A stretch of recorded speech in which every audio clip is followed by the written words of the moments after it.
ख़वातीन और हज़रात, कुछ दिनों पहले आपने मुझसे सैडिज़म पर यानी जिनसी जुनूनियम पर बात सुनी थी। अब वो उस सिलसिले को लोग इतना पसंद करें कि मुझे काफ़ी से ज़्यादा टेलीफ़ोन आए, कहने लगे कि इस पर ज़रा कुछ ज़्यादा रोशनी डालें तो ज़रा बेहतर है। और ये भी पूछा गया मुझसे, क्या इस तरह के जुनूनी सिर्फ़ सड़कों पे मिलते हैं या कहीं भी मिल जाते हैं? क्या सिर्फ ग्रुप में ही मिलते हैं या कोई इंडिविजुअल हो नहीं सकता? मैं ये कहूँगा, मैंने देखा भी है कि इस तरह के जिनसी जुनूनी अपने ही घरों में भी मिल सकते हैं। किसको पता कि हमारे ख़ास घरों में भी इस तरह के जुनूनी मौजूद हैं। दरअसल मैं दो वाक़यात आपके सामने लाना चाहता हूँ। मेरे कुछ शनासा के घर में शादी हुई, मेरे रिश्तेदार भी थे वो। अब उस लड़की को, उस दुल्हन को जब दूल्हा के घर ले जाया गया तो 2-3 दिनों तक दूल्हा जो है दुल्हन के साथ सितम करता रहा, जुल्म करता रहा। वो किस तरह का जुल्म है आप ज़रा देख लीजिएगा। ये लड़की जो है वहाँ कुछ बोल नहीं पाई। 3 दिनों के बाद जब वो घर वापस आई तो उसने एक अजीब व गरीब कहानी सुनाई, बहुत अजीब व गरीब कहानी। वो कहती है कि उसका शौहर उसे अपने दोनों हाथों से पलंग पर बांध देता है, वो दोनों हाथों के पलंग से बांध देता।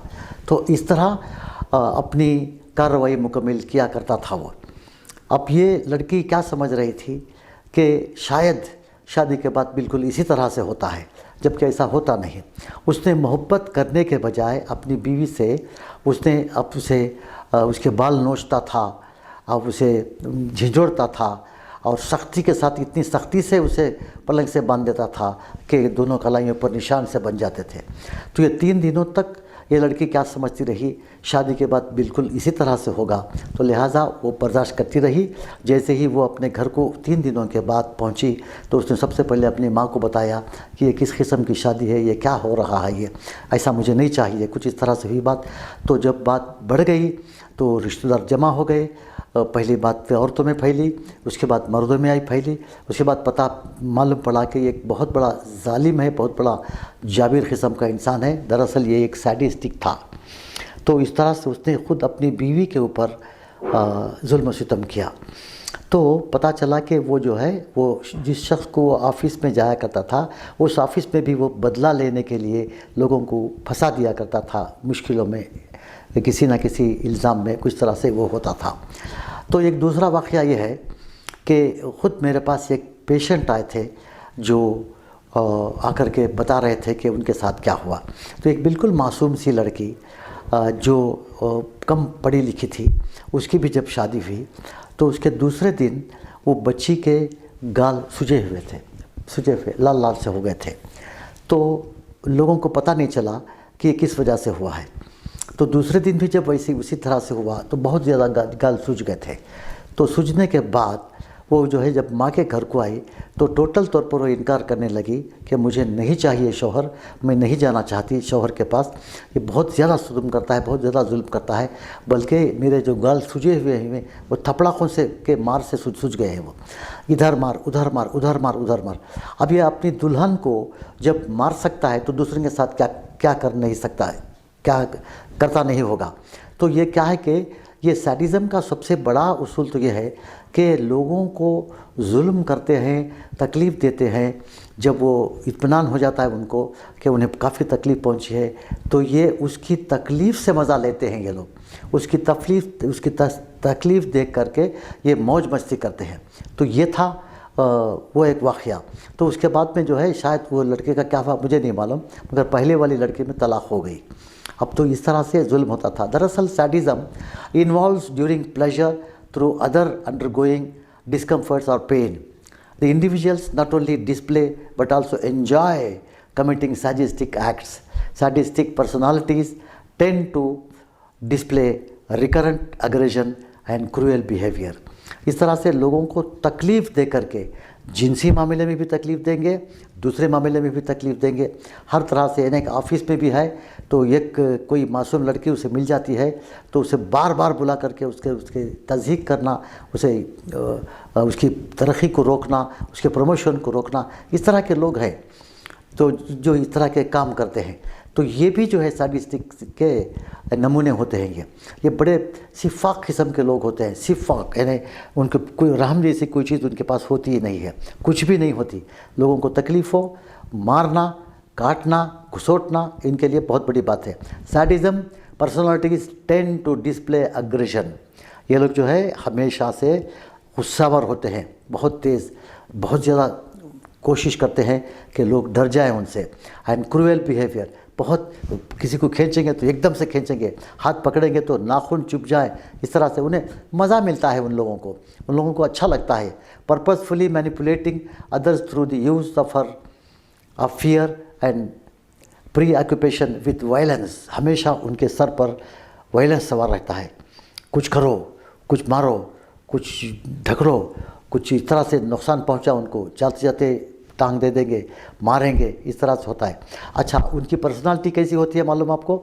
ये देखने में ऐसे हैं, अगर 2-4 आदमी खड़े हो जाएं तो थर थर थर थर काँपने लग जाते हैं। एक तरह से बुज़दिल होते हैं वो, यानी अपने पर्सनल बिहेवियर में ये लोग जो है बहुत बड़े बुज़दिल होते हैं। इनसिक्योर, अब उनको सिक्योरिटी महसूस ही नहीं होती। वहाँ चलेंगे, उनकी बीवी का खाना अच्छा नहीं लगता, अपनी बहन के हाथ का पका हुआ खाना अच्छा नहीं लगता, माँ का बिहेवियर अच्छा नहीं लगता, बाप का बिहेवियर अच्छा नहीं लगता, भाइयों को पीटेंगे, मारेंगे। और फिर उनकी जो है, जब अपने से जूनियर पे इस तरह से जुल्म करेंगे, अपने से जो सीनियर है उनके सामने कावर्डली बिहेव करते हैं। वो बुज़दिलाना बिहेवियर होता है उनका। बोगस किस्म के लोग होते हैं ये, बिल्कुल बोगस। इनमें जो है कोई अच्छाइयत नहीं होती, इनमें कोई सच्चाई नहीं होती।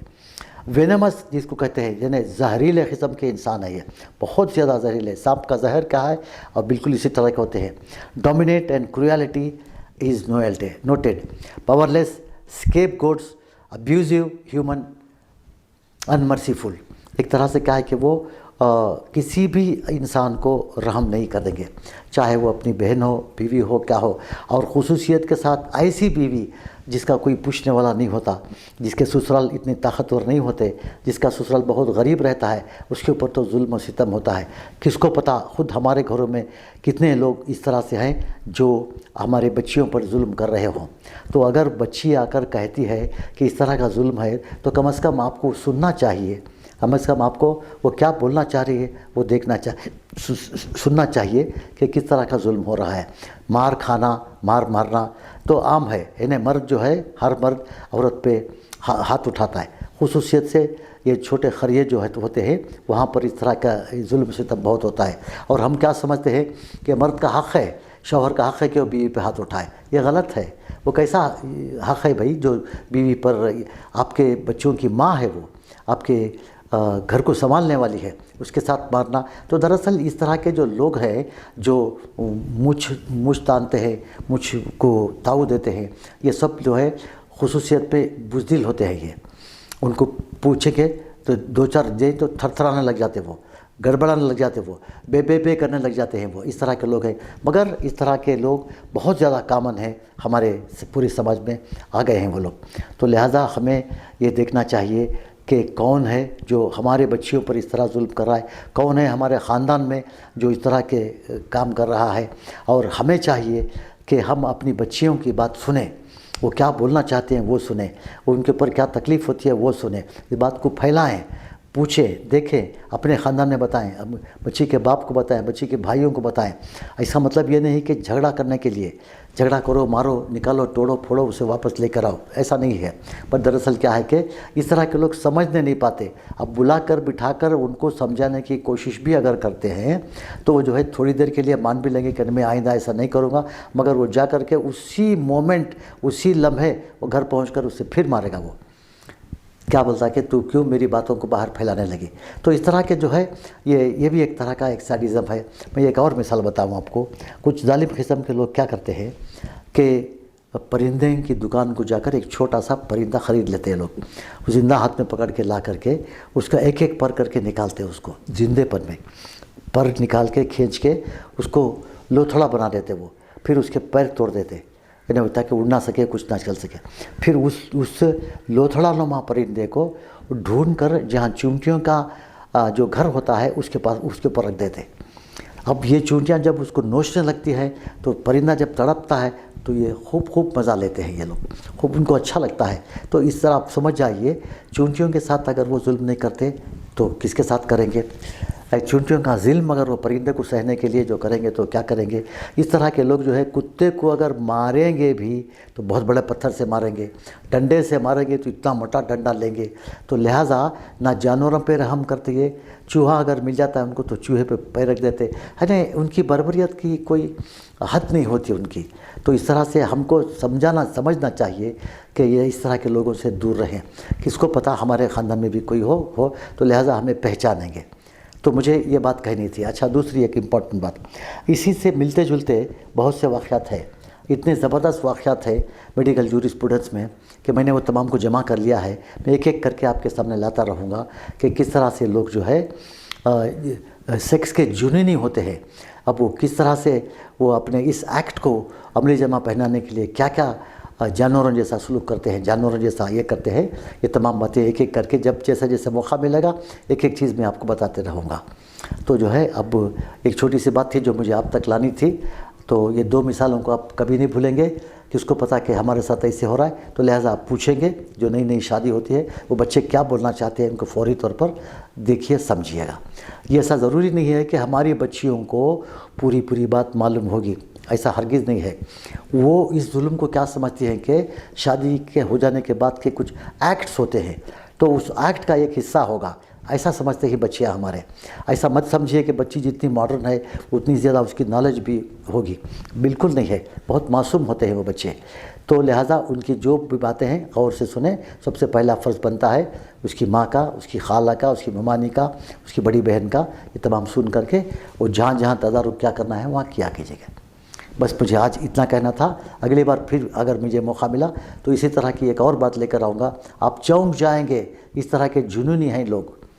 कई लोग ऐसे जो खुद को मारते हैं, ये भी एक तरह के लोग हैं जो मैं आपको अगले हफ्ते बताऊँगा भाई। खुदा हाफिज़।